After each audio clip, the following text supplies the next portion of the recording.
Well guys, ito magigisa po tayo ng halaan. Gagamitin lang po natin itong sibuyas, luya, bawang. Ito po. Saka simple lang po yan. Ito lang pong tawag ng sili.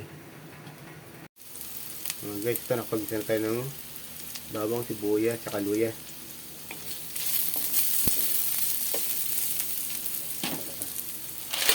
Ito natin po halaan. Sarap po kasi ito po yan.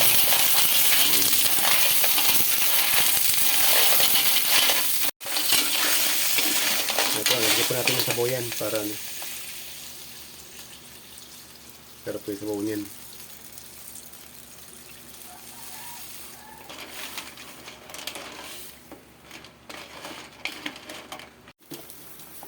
Ito. Bumukal po siya. Lagyan na po natin siya ng daon na sili. Yan. Yan.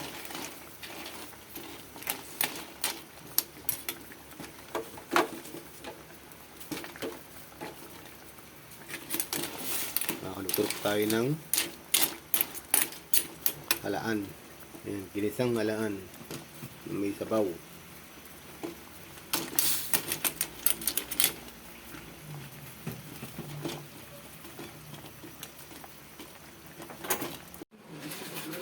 Well guys, ito na po ang ating halaan.